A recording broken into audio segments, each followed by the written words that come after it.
Branded company के label लगे करोड़ों के नकली कपड़े बरामद हुए हैं। ज़ारा के नाम से बाजार में ये नकली कपड़े बेचे जा रहे थे। जयपुर की जवाहर सर्किल थाना पुलिस ने इस पर कार्रवाई की है। जीटी के पास एक मकान में छापा मारा गया। छापे के दौरान करोड़ों रुपए के कपड़े बरामद हुए हैं। मौके से एक आरोपी हैप्पी सिंह को भी गिरफ्तार किया गया है।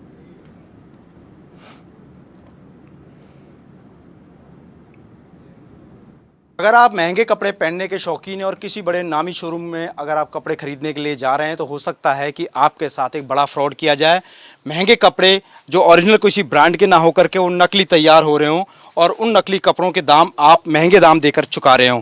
ऐसा ही एक जो नेटवर्क जो है वो जवाहर सर्किल थाना एसएचओ दलवीर सिंह और उनकी जो टीम ने यहाँ पर मालवीय इलाके के अंदर जो जवाहर सर्किल इलाका पड़ता है जो कि बेसिकली जीटी के पास पड़ता है, वहाँ पर एक गोदाम के अंदर दबिश डाली और दबिश के दौरान यहाँ पर भारी मात्रा में जो है जारा कंपनी का एक नामी ब्रांडेड कंपनी है उसके जो कपड़े हैं लाखों की संख्या में यहाँ पर जो कपड़े हैं वो पकड़े हैं और करोड़ों रुपए का जो माल है वो पूरा यहाँ पर स्टॉक किया हुआ था और उस स्टॉक को यहाँ पर सूचना मिली थी तो उसके बाद यहाँ पर पुलिस ने दबिश डाली। दबिश के दौरान यहाँ से भारी मात्रा में जो है जारा कंपनी के ब्रांडेड जो कपड़े थे जो कि नकली कपड़े थे उनको यहाँ पर पुलिस ने जब्त किया। किस तरह की पूरी कार्रवाई रही है इसको जानने के लिए खुद यहाँ पर दलवीर सिंह जो है थाना प्रभारी जवाहर सर्किल के वो यहाँ पर आए हुए हैं। उनसे बातचीत करते हैं कि किस तरह की पूरी कार्रवाई रही है और बेसिकली धोखाधड़ी जो है वो किस तरह की यहाँ पर की जा रही थी।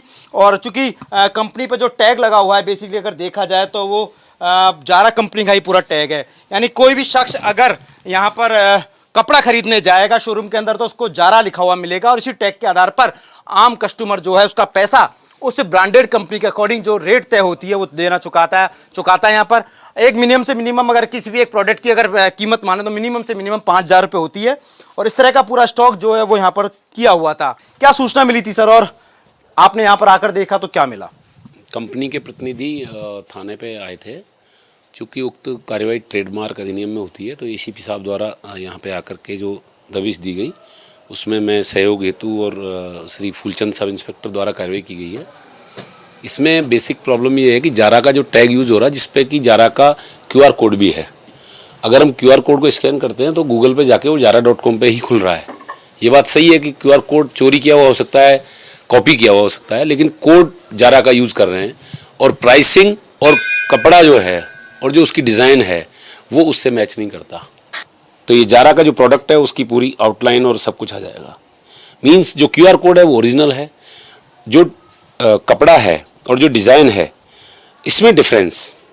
और ये आप तभी पता कर सकते हैं जब आप जारा कंपनी के कपड़े खरीदने के और जारा के अधिकृत शोरूम पे जाएंगे, क्योंकि जारा कभी भी रिटेल फुटकर विक्रेता कंपनी जो है ऐसे फुटकर विक्रेता को देती ही नहीं है प्रोडक्ट। पहला काम तो ये है कि आप जब भी खरीद रहे हैं जारा का जो अधिकृत शोरूम है वही बेचने के लिए अधिकृत है। ये थे दलवीर जी जो बता रहे थे कि किस तरह जो है धोखाधड़ी की जाती थी। अगर देखिए आप भी, अगर मैं इतना ही कहना चाहूँगा, अगर आप भी अगर बाजार में या किसी बड़े नामी शोरूम में जा रहे हैं जारा के में तो सोच समझकर वो आप प्रोडक्ट खरीदेगा कि ये जो माल जो था ये कहाँ से लेके आ रहा था।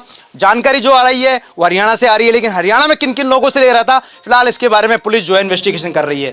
कैमरा पर्सन धर्मेंद्र के साथ यादविंद्र शर्मा, समाचार प्लस, जयपुर।